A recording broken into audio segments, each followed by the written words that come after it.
Welcome to the universe in a seashell, the podcast dedicated to science, life, and girl power. I'm Kara Bartek and I'm your host. I'm a PhD, an author, and I want to make this world a more equal and opportune place, one girl at a time.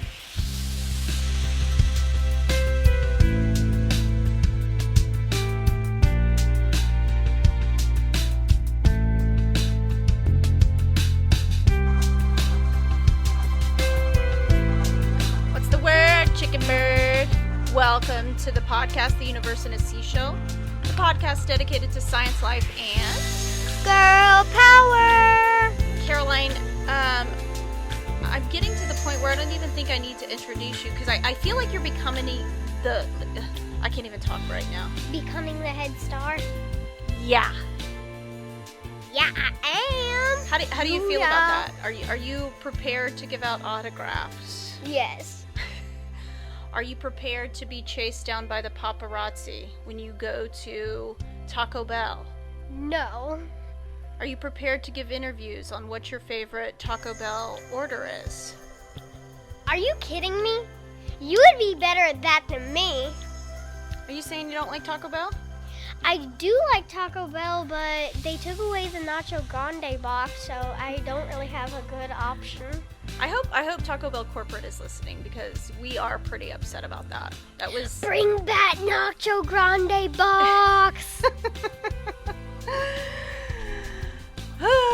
Okay, so besides adjusting to the first week of school, we're now in week 2, right? Yeah. So now I had homework today, so it's kind of weird. It's kind of weird. How long has it been since you've done homework? A long time. But you adjusted pretty well. Well, I guess, but you didn't do the thing where you did like the homework fit.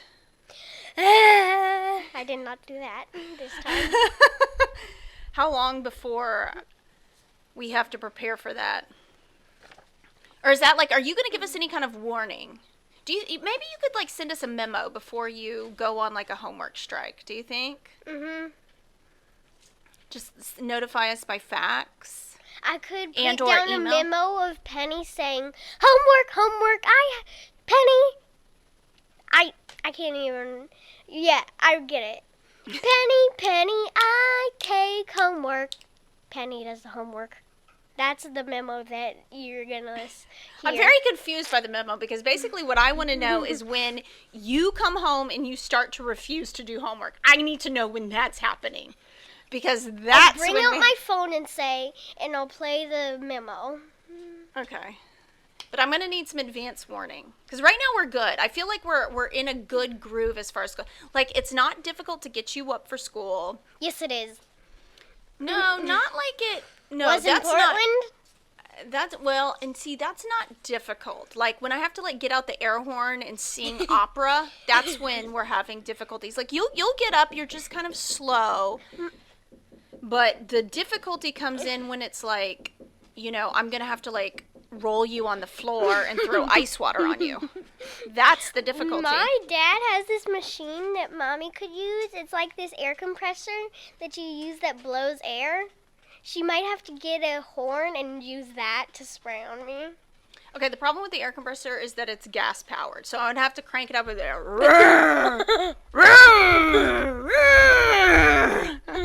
But actually, knowing you'd probably sleep through that, through the engine cranking.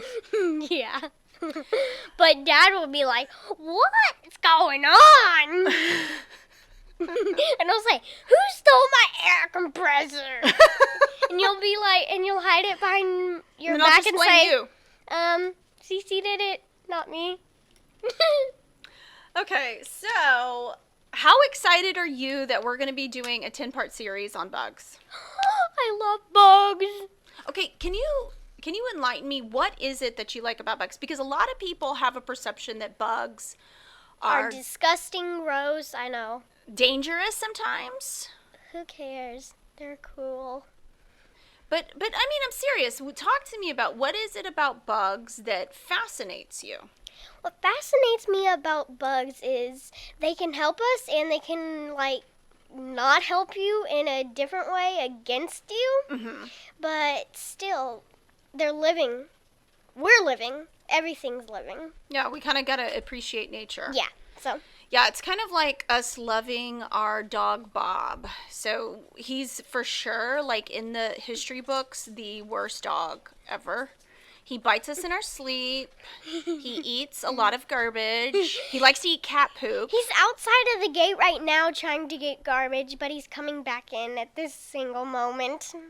But so for me, he teaches me love, patience, and appreciation of things that sometimes are not really worthy of a lot of appreciation, right?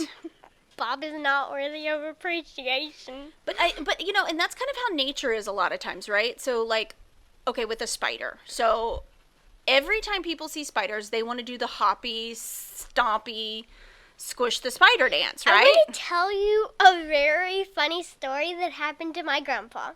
Okay, so we were going to like a picnic or something, and he was walking outside of the door, and he ran into this spider web, and he did the hoppy jumpy dance because it was heading towards his face, and it was gonna bite him. So he was like, eh!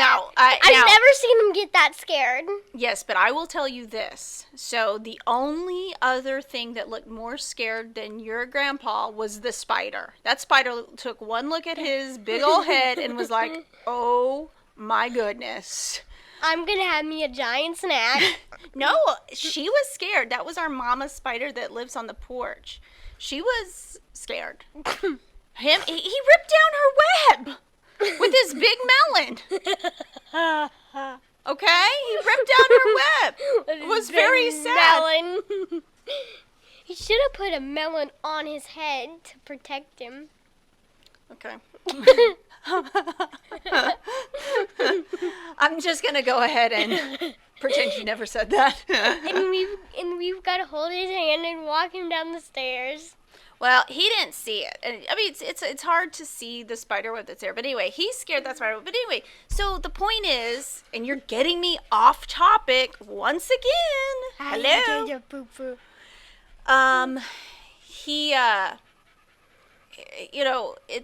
He was scared of the spider. I mean, it's very easy, but spiders are very beneficial. You know, spiders are an important part of our ecosystem. And I think for us to really do good for the earth, we have to appreciate all of those things that really aren't appreciable, right? Like, and so for me, like, I have a huge phobia of worms. I hate worms. And that is a very strong word, I know, but I'm telling you right now. A phobia worm?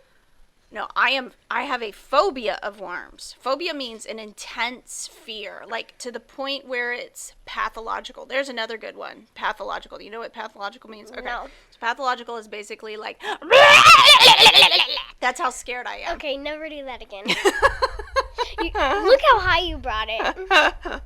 Oops. So anyway, but worms serve a very specific purpose in our world. For example, earthworms decompose in the soil and they make our soil rich and fertile. That's an extremely important role. What type of worms scare me is leeches. They scare me to death. I don't even think leeches are worms. They're something else. But they look like a worm. Eels? No. There's some sort of aquatic life. I don't know how you classify them. But anyway, you're getting me off topic. But today we're going to be talking about one of the most deadly insects ever. Yeah. Oh, I know what you're talking about, but I'm not going to say it. Don't say it because it's going to surprise everybody. I just want to quickly remind all of our listeners, hey guys, if you're out there, please make sure that you subscribe, rate, review, especially if you're on iTunes. They've got the rating and reviewing tool. Please use that. Let us know how we're doing. If you're listening through like Spotify, why don't you sign up for to follow the podcast? Podbean, the same thing. It's great for us. It helps raise the visibility of the podcast, which we totally need because we're all about making this world a more equal and opportune place, one girl at a time, right, Caroline? Yep. And what we're trying to do is we're trying to bring the wonders of science in a fun, easy to understand, and silly way. Mhm. You got plenty of silly, don't you? Yep. But we want to talk about all of these very important topics that shape our future, shape your future in a way that's, it doesn't seem so boring. Glum. Yeah, sometimes, you know, in a traditional, let's say, a classroom setting. You know, and it depends. It depends on what the classroom's People right. have like frowns on their face and they just have their heads down writing. Yeah. But, you know, that doesn't mean that the subject itself is boring, right? It just means that it's not necessarily jibing with what your style is. Because I can tell you're a fun and lively person, right? You like to talk. Yeah. I could classify you I try to as talk less. in your bug, Caroline, is the social butterfly. That's for sure what you are, aren't you? Yep. Oh, I think I would be a butterfly. Yeah. The social butterfly. Because you could talk to anybody. That's a great thing. No, I think if I was in a type of any animal, I would be a parrot. Because parrots like talking. See, this is how we get off topic. Okay, but anyway. So, please make sure that you're following us on your podcast app of choice. If you're listening through Apple, through the iTunes or the podcast app. Oh, Caroline upset the dog. So, there we go. We got our one growling for the day. Thank you, Bobby. But please make sure that you go in there and subscribe, rate, and review. It really helps out the visibility of the podcast, and we totally appreciate it. Thank you. Thank you. Okay, so let's talk about the world's deadliest insect. Now, when I say that we're about to talk about the world's deadliest insect, who out there is thinking fangs, poison, Not me. I know exactly what this is. maybe little wings with knives and daggers? Now you're getting into it. Okay, you're not going to believe what the world's deadliest insect It's is. so small, It's so small. but it's so deadly. Tell us. Mosquito! Dun-dun-dun-dun. It's true. The world's deadliest insect is a mosquito. So let's talk about mosquitoes. This is actually a group of about 3,500 species of small insects that are technically flies. Okay? How are they flies if they're so deadly? Well, wait a second. So this was something that was very, as I was going through the research for the show, this surprised me a lot. When I think of mosquitoes, I kind of think of them being in their own classification, but mosquitoes are flies. How are they flies if they're so deadly? Well, Stinging you? actually, the word mosquito is a Spanish word meaning little fly. So there's a little piece of trivia. Little fly. It's kind of like, so mosca means fly, and mosquito is basically little fly. It's kind of like when somebody, it's like the affectionate way in Spanish that they refer to small things. Like when somebody says, "Oh, Kara, do you speak Spanish?" And I'll say, "Un poquito." Poco is actually the word for small, but I make it kind of cute and make it sound even smaller because I don't speak hardly any Spanish. I just say un poquito. Un poquito. So that's the way mosquito is. It's mosquito. Teeny tiny fly. Okay? Mosquito. It sounds like mopito. Okay. Moving on. So the mosquito's life cycle consists of an egg, larvae, pupa, and adult stages. Eggs are laid on the surface of water. Okay, this is absolutely 100% key, and we're going to see this as a recurring theme as we talk about the mosquitoes. They hatch into motile larvae that feed on aquatic algae and other organic material. And the adult females of most species have the tube-like mouth parts that are called the proboscis. Okay? So this is the thing that stings you. Ow, your fingernail hurts. It actually pierces the skins, or is it a proboscis or proboscis? I guess you could probably go either Proboscis way. or... Proboscis? Yeah, I think Proboscis. it's proboscis. Proboscis. Okay. And it actually pierces the skin of a host, and it allows the mosquitoes to feed on the blood. Okay. Now, this is key for them. Blood is their absolutely necessary food because they need the protein and the iron to actually produce eggs. So kind of like we need vitamins, nutrients, minerals to grow and learn and all of that kind of good stuff. Mosquitoes need that iron and that protein so that they can reproduce. Did you know this, that males like feed on the juice of basically flowers? Okay, you're getting ahead of me. And the females, after they drink blood, they lay eggs.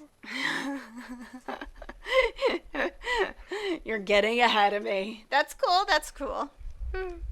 Okay, so like I said, mosquitoes are the deadliest animal on Earth. Okay, there are more deaths associated with mosquitoes than any other animal on the planet because they carry deadly diseases. So it's not necessarily that they will eat you like a shark or, ram you to death like a rhinoceros. What they're doing is by poking your skin, they become vectors for disease. Okay, and that means vector means that they're transmitting a disease from one person to another. Okay, so they'll bite somebody that's infected with, let's say, malaria, dengue, yellow fever, Zika, encephalitis, heartworm even, and then they bite something else, maybe a human or an animal, and guess what happens? They get it? Can they bite dogs? Absolutely. That's how heartworms are transmitted. So, like, if a dog has heartworm and then it moves on to a human can get heartworm? Humans, no.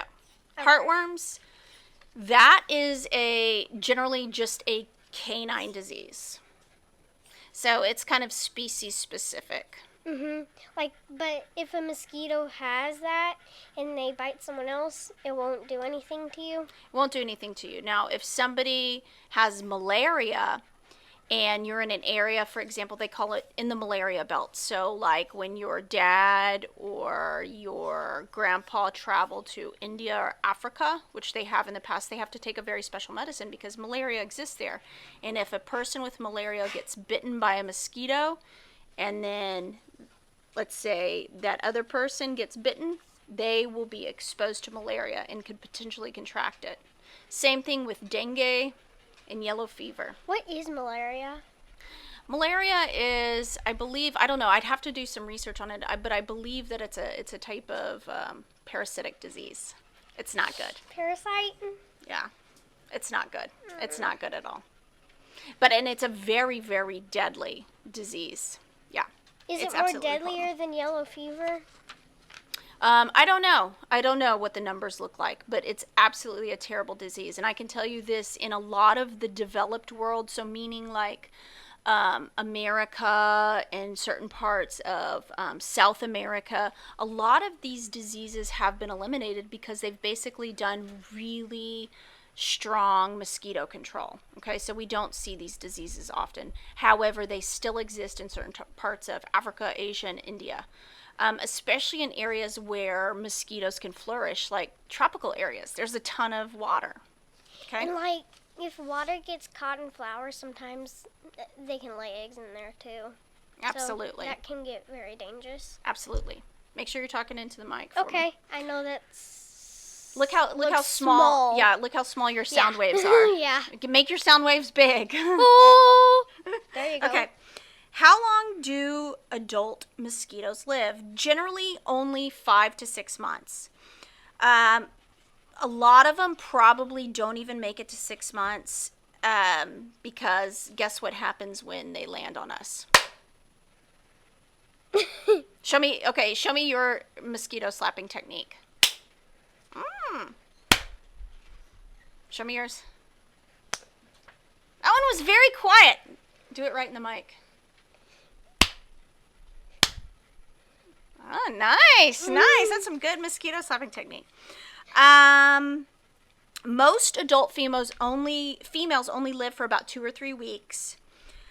The eggs, though, can actually dry out and basically remain viable for about 8 months. So let's say we're going into a period of time where it's like winter or fall where mosquitoes generally are not around, and that female lays her eggs. Well, we don't see the mosquitoes coming out for, until it's really hot and humid during the summer, just like this afternoon.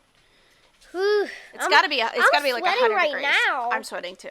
It's got to be 100 degrees. But I have dry fit clothes on, so. Thank goodness for dry fit. Holla, holla. And my skirt's dry fit. It's very convenient. Yeah, it's super cool. So those eggs will stay viable, and so they can continue to come out when it's super hot and super sweaty. Okay. Now, the females are the ones that bite, and males feed on nectar, just like Caroline said. The females need that protein and that iron for their reproduction to produce those eggs. But males do not bear the burden of producing young, so they'll avoid you completely and just go to the flowers. If females are not actually trying to produce eggs, they will also eat nectar. So if you if it doesn't want to have eggs, it just eats nectar with the boys? Yeah. That's pretty cool. So really, it's the only reason that they're doing it is to just basically sustain their species. Penny would just drink nectar if she was a mosquito. Yeah, she loves everything sugary and sweet and fruity. Fruit. Yeah, she's a fruit so bat. Weird. And I love sugar and stuff. Oh yeah, you love candy sugar. Penny loves fruit sugar. You love candy sugar. I like candy, and I like soda pop. I like a lot of sugary stuff. But my sister is like, no, I don't want candy. All I want is fruit. Mm-hmm. You realize that's good, right? Yeah. And I'm bad. Okay. You said it, I didn't. Listen, it's the dentist that you need to talk to. We got to keep all your teeth in. I hope I don't have any cavities. Well, cross our fingers, none so far. Penny almost ate an entire bag of cotton candy. So did you. Okay, but listen. Now, do you think mosquitoes fly fast or slow? Fast. Okay, listen to this. Mosquitoes' average flight of speed is 1 to 1.5 miles per hour, which is very, very slow. Are you serious? Yes. How do they outdo us? Well, then? How do they outdo us? Yeah, like when you try to slap it. Well, I think that because your hand isn't really going that fast. But as far as insects, generally we think of insects as flying extremely fast, right? Yeah, because it looks extremely fast. Yeah, well, guess what? Mosquitoes are super slow. And I've kind of noticed that, once I read that, I was like, wait a second, that seems really inconsistent with what I've seen. But then I think about it, and yeah, they kind of look like they're lazy flyers if you were just to watch them. That's right. Now, they just flap their wings around. But here's the deal. A mosquito's wings beat 300 to 600 times per second. Are you kidding me?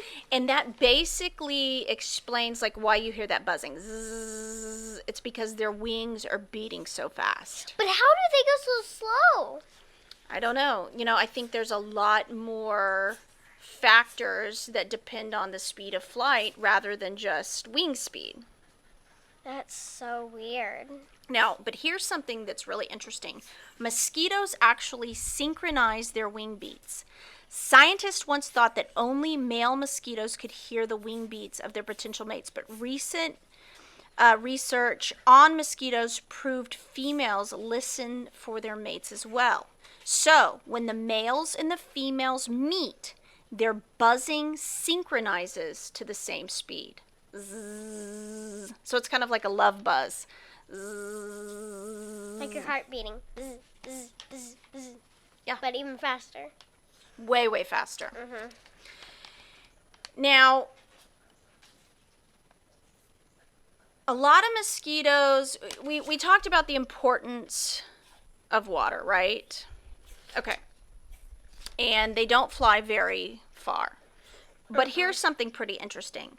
Salt marsh mosquitoes may actually live 100 miles away from where you see them. Okay, most mosquitoes emerge from their watery breeding ground and stay pretty close to home. But salt marsh mosquitoes will fly very long distances to find a suitable place to live.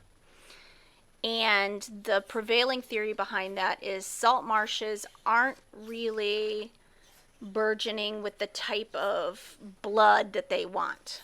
Because I don't think a lot of people live near marshy places. Right, and there's not a lot of animals. You know, when you think about marshes, you think about... Frogs. Yeah, frogs, crocodiles. Fish. Yeah. Fish love to eat mosquitoes, though, don't they? Yeah, that would be kind of hard to get a fish. Now, all mosquitoes need water to breed, but they don't need a lot. So when we talk about like mosquito control, like let's say you're watching something that the news has on that says, hey, we need to make sure that we're controlling mosquitoes this year because there's been an outbreak of, let's say, like West Nile or something like that. They always say to empty out your water. Make sure your pots are tipped over. There's no buckets. There's no standing water around your house, okay? And those are usually bigger areas of water. But guess what? They can breed in very, very small areas of water. Like flowers? Well, absolutely. Just a few inches of water is all it takes for a female to deposit her eggs. They develop very quickly in things like bird baths, roof gutters, old tires, and sometimes even a puddle left after a rainstorm. Are you kidding me? Yep. Oh, jeez. So what the recommendation is that you should be dumping all standing water around your house every couple of days, just to make sure that they can't breed. Now, we talked about the salt marsh mosquitoes that can go 100 miles, but most mosquitoes will only travel about 2 to 3 miles. So they're pretty close. Yeah, they're not that far. But mosquitoes can detect carbon dioxide, which is how they know who they want to bite, from 75 feet away. So for something so small, they can sense their victim 75 feet away. So that means, okay, we're looking out here in the woods. There could be a couple of little bloodsuckers out there who can smell us. I'm gonna not breathe. Okay, bad news, because guess where else carbon dioxide comes out of? Your ears. Oh. I was pointing to my skin. Yeah. Okay.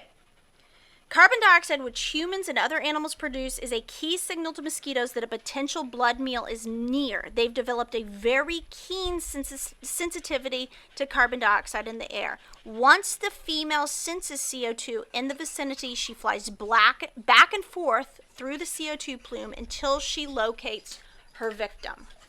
Oh, jeez. I know. It's pretty crazy. Yeah. Caroline has to let Bob in. He's crying, and that's not really good for podcasting to have a crying beagle. That's another thing that Bob has is anxiety. And that doesn't make you really want to hug and love a dog when he's constantly going. But see, again, it has shown me patience and appreciation for things that aren't necessarily easy to love. The first day I went to 3rd grade, guess what happened? He was like, he did not want me to go to school. He really did miss you. I'm telling you, Bob has the ability to love, but it's just not easy to love him. Just like mosquitoes. Not easy to love a mosquito. But you have to love them. Well, we got to appreciate them. We've got to understand. And better yet, we need to understand them. Okay, Now, you would think that bug zappers could take care of your mosquito problem. But here's the deal. bug zappers do not attract mosquitoes. They're only good at attracting things like gnats, beetles, moths, but because the mosquitoes, all they really want is CO2, they're not attracted to bug zappers. So it's like, that's supposed to be the light that basically attracts them and zaps all the bugs and supposed to kill them off of your porch and your yard. Ooh, I know what we should do. We should make something that you push a button and it opens this thing that lets out carbon dioxide or CO2, and it can attract bugs so you can zap them. You need to bank that idea, sister. Okay. Now, let's talk about how currently we eradicate mosquitoes. That's another word for kill. Oh, jeez. Okay, here we go. Fogger machines that attract mosquitoes with CO2, that is carbon dioxide, and then trap them do the work. But repellents for your yard and yourself may be the easiest and most cost-effective way to control mosquitoes. So if they try to bite you, they get that stuff and they go, die. Well, bug repellent is a little bit different. So it's supposed to be the smell that's keeping them away. Like lemon? I don't exactly know. I just know the chemical that's in there, and the brand name is something like DEET, okay? And it basically keeps them away. Sometimes my dad normally gets Deep Woods or something. Yeah. That's a good brand. Yeah. We especially out here, we have to spray it on. Okay. Now, so the big question probably is, well, if mosquitoes cause all of these issues, why exactly do they exist? I don't know. God made them? Yeah. He made them, but I don't know their purpose. Well, let's see. Let's see what my research said. Now, because mosquitoes exist, they're basically next to impossible to wipe out. Okay? But they do serve a purpose.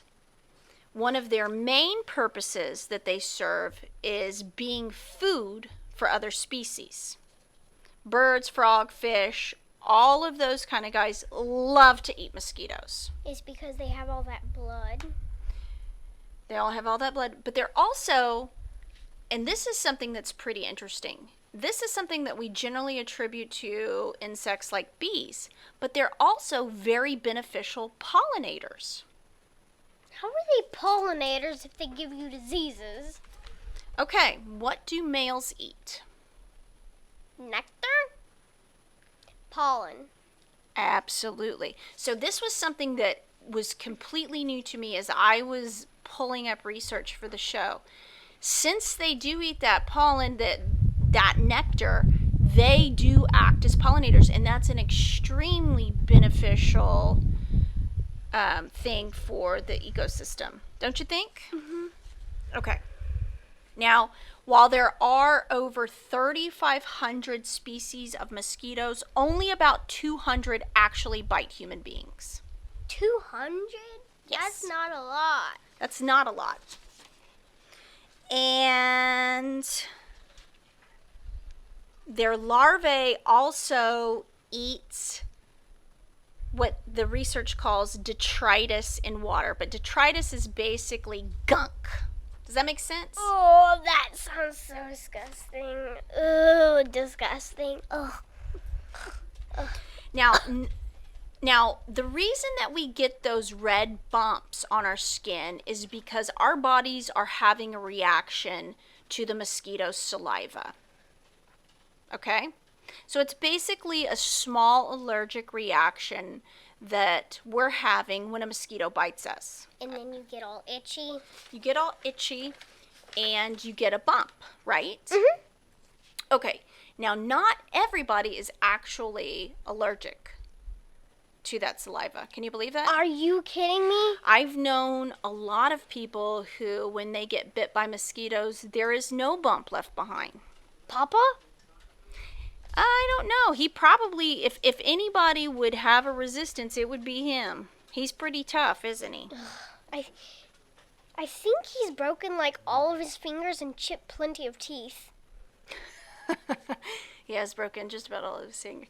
But yeah, so not everybody actually has a reaction, and that's generally the biggest issue besides the mosquito-borne diseases that can be deadly is the irritation of the bite itself, right? It like you itch and then you like get all bumpy and stuff. It's really weird. Now, but mosquitoes have benefited science in one very particular way, and this may be the basis of why they are so beneficial to our society. So you know that little mouth part, that little tube sucker thing? Yeah. That we can't really agree on how to pronounce, proboscis or proboscis? Proboscis is my way. Proboscis? Okay. So that little poker, that little tube-like structure that actually pierces the skin, actually inspired doctors and medical technologists to develop a very safe and effective hypodermic needle. So you know that needle that you know you can suck up medicine and you put it underneath your skin and it delivers medicine? Like that one that you have to do with our dog? Yes. Yeah, that's considered a hypodermic needle. Yes, Beetle gets a weekly injection that I have to use, and it was actually mosquitoes that inspired that medical device, which, by the way, if you think about it, the benefit that a needle has to us, it's pretty tremendous, because think about it. We get our shots, we get medicine, we get all kinds of things. Beetle gets her itchy medicine.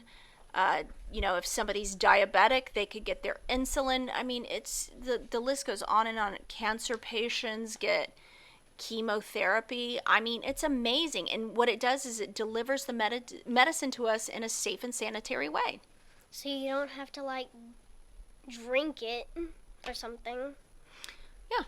Well, and also it's not even just about drinking it. It's about the fact that you have to be able to deliver it directly into the body sometimes. And so if you were to drink it, your stomach acid would, you know, do a number on all that medicine, right? And it hurts and it tastes disgusting because, like, if you're a kid, you want it to be flavored, but all that does is make it even more gross. That's what I think. So while mosquitoes have been super annoying, super deadly, super gross, they actually do have a very specific benefit to us as human beings. What do you think, Cece? That's cool. Do they bite you in any certain places? I didn't turn up anything about that in my research. However, I seem to always get bit on the back of the knee, and it's really annoying. I always seem to get bit near my, like, private places. For some reason, like on my butt and stuff, it annoys me. And then you look all really night sick. I'm like itching it. And my sister's like, "Why are you scratching your butt?" And I'm like, Have you ever gotten bit by a mosquito on your hiney? And I'm sure you look really great at school scratching your butt. Oh yeah, I do.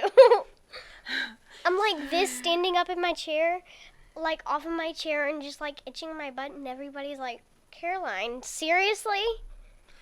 Okay, well, that ends this conversation. Now we know where Caroline gets stung by mosquitoes. Anyway, thank you all for listening. Make sure that you enter into the bug collection kit contest. What you have to do is go to either my Facebook or my Instagram page, and you can share our bug video and tag 3 of your favorite scientists or their scientific parents or guardians, and I will send you your very own bug bingo kit. And on next week's episode, we'll talk a little bit more about bug bingo, but it's going to be a really fun activity that we can all do through these next 10 episodes that's going to help us learn and explore nature. Caroline, do you have any closing thoughts? Nope. Thank you guys for listening.